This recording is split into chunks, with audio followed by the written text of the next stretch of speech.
Hello, one and all, and welcome back, back to the Great Unknown Audio Show with me, your illustrious host, the most appropriate face for radio, Maxim Jennings. And yes, after yesterday's exhilarating podcast describing what has got to be one of the top 3 moments in my life that lasted under a minute, shall we say, and we are on to another activity surrounding the beautiful Queenstown, which I didn't really talk about much in great detail other than my venture into cowboys. But so far, folks, it's a really touristy town, but it's for good reason, because you have the mountain ranges called the Remarkables to one side of you, and then in front of you you have the Paradise mountain ranges. So 2 mountain ranges that we saw get dumped a bunch of snow on. So usually in this time of year the snow really hasn't kicked in, but when we arrived they were both covered in snow. It was absolutely gorgeous. The town is set up as a ski town, as an alpine town. It's got a beautiful feel to it. It's really close and compact and tourist friendly with a nice centre. Great options for food, and they know their target audience. There's lots of bars, lots of places where you can get like a Bailey's coffee when it's cold at night. It just felt like a great place to be at winter, and it was busy compared to the rest of New Zealand. It was much busier, and I very much enjoyed Queenstown a lot. It's absolutely gorgeous. There's a great variety of different walks you can do.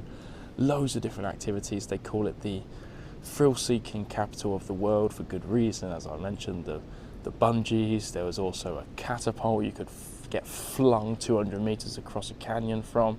Some massive 150-meter swings. Like, if you are a thrill seeker, it's a great place. If you want to spend some good money, there's a great variety of activities there, and I can see why lots of people put it on their list. It was absolutely beautiful, and what topped it off for me was that they ran a Lord of the Rings film set tour. So it was in a 4x4, and that was my plan of action for the day. It was a 4.5 hour tour of a place called Glenorchy, which is about 45 minutes outside of Queenstown. Queenstown itself obviously is the Remarkables, the mountains I was speaking of, are used on numerous occasions during the Lord of the Rings trilogy. First impressions, they look exactly like they do in the films, and they're absolutely gorgeous. Mainly used in the backgrounds for the mountain pass that the people of Rohan go to on their way to Helm's Deep. And it was great because that was pointed out in the tour, but also a series of other locations that we went to were pointed out as well. And the guy had a little kind of booklet. He was an English tour guide, not a New Zealander. He was okay. I don't think he was as obsessed with Lord of the Rings as probably I was, but it's difficult when you're in a situation with other strangers. There was 2 American guys and then a Malaysian lady who is on my tour, but she'd never seen Lord of the Rings before, and it was advertised as a Lord of the Rings tour. So fair play to her for coming, but if you've got no prior experience of even watching the films, then you have no idea what's going on. So and it was pretty pricey. That's the thing I'd say about Queenstown compared to the North Island. The North Island is expensive. Queenstown is even more expensive than that. So you definitely could be getting more cost-effective options in other places around the world, but we know that. Everyone knows that New Zealand's a pricey place. It's the same with Australia, but so you kind of just have to keep that out of the back of your head. But I wouldn't understand why she'd be paying, so it was 140 quid for a 4.5 hour tour of these Lord of the Rings film sets. Now, for what it was very expensive. That's no word of a lie, but I didn't care because I love Lord of the Rings. You know I love Lord of the Rings, so, but for her, maybe it might have been different. But with 2 American guys, they both love their Lord of the Rings and were doing film quotes throughout, so I love that. But yeah, so we went to 6 different film locations in and around Glenorchy, which is a beautiful little town. Some which were on a farm, so we had to look at it from a private road, which was great. You know exactly where it was. I'm not going to bore you with all the locations, but it was just an absolutely great little tour. Had a Britishness to it with the tour guide. He didn't really guy go, "Hi, welcome to the 4-wheel drive tour." He just went, "Oh, sorry, I'm late," and then we got in the car and started going. So pretty standard British way of tourism.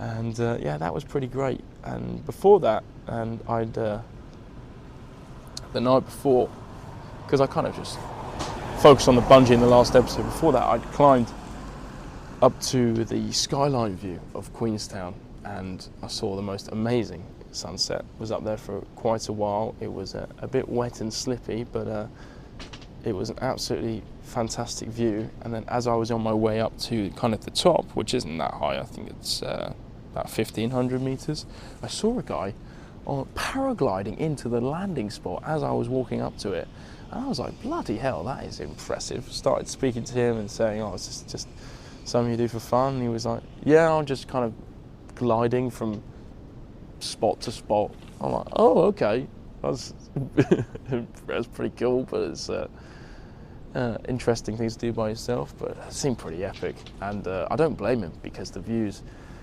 over Queenstown, looking at the Remarkables, were absolutely gorgeous and really breathtaking. You get a great view of the sunset even from just down at the Botanical Gardens, which also have a ice skating rink and a frisbee golf course. So that's if that's not enticing enough, then I don't know what is. And then down to the lake, just a gorgeous lake, like absolutely beautiful, dark blue, just fantastic. And it really made the sunset, because although the colours weren't as good as in other places, just the snowy mountains, the deep lake. The lake, I don't know what it's called. I can't remember. I'm sorry. I'm not an encyclopedia. Was it goes to 300 meters depth, which is bloody deep. So you know it's been there for a long time, and it was really cool to have that alongside the town. So yeah, can't recommend Queenstown enough. Great variety in activity options if that's something you're looking for, or if you just want to eat good food, drink good drinks. I'd recommend it for that as well. And it's probably the only place in New Zealand that was pretty heaving at this time of the year. Obviously, remember that we are in their winter, and you can feel the cold. I have to put a few more layers on now than when I did in the North Island for sure. But I love the cold. I love the cold. A little bit of cold, a little bit of drizzle, absolutely perfect. And then we had to make our way to Wanaka for the night, which is famous for one thing, really, which is the Wanaka tree. Which is a tree that's all over social media, Instagram, TikTok, as a tree that grows in the water. I think there are quite a few trees that grow in the water in New Zealand, but this one's been picked out, I guess, because there's a beautiful mountain in the background on a sublime lake as well. And well, it's just absolutely heaving with tourists looking at a tree. I'd never seen a spectacle like it, and the tree's not even in the water, it's above ground. So it's not really that much of a spectacle for me. Not really a big Instagrammable locations kind of person, but you've got to appreciate it. So then we were in Wanaka for one night, where I had to have really some rest and recuperation from my drinking habits and also my thrill-seeking endeavours. So we spent the day really doing nothing, and it was absolutely beautiful. And I know you're saying, Maxim, you're on a tour of New Zealand, you always want to be doing this, but sometimes you just need to give yourself a day to rest and recover, and that was exactly what was needed. There's no point trying to do so many activities and just kind of exhaust yourself for the sake of it. You need to pick and choose. Yeah, and so I don't really have much to say about Wanaka. I know there's a really nice mountain walk called Roy's, which goes up to Roy's Peak as well, but that's it's an 8-hour trek, so there was no way I was doing that in time. But Robbie John, tour guide, did also say that it was probably his favourite place, and you can kind of get the feel for that. It's not as big as Queenstown, which he really doesn't like. He said that a lot of people don't really get paid a fair wage, and because there's so many tourists, they kind of increase the prices for the locals, which is understandable. And so he's in big objection for that, and so a lot of people have to rent extortionate amounts of money and don't get paid enough money to afford it. So prices keep going up, locals keep getting angry, and tourists keep being tourists. So I can understand why he doesn't like it, but from a tourist perspective, it's bloody good. If of course, if you've got the money to spend. Not that I do, of course. Yeah. So back to Wanaka. Pretty cool place. Lovely little lake, but it was unfortunate really because after Queenstown, the weather really started to become normal again, and New Zealand winters are very much known for being very wet and cloudy, which is not good news for us, as after Wanaka we were making our way to Franz Josef Glacier, which is known for having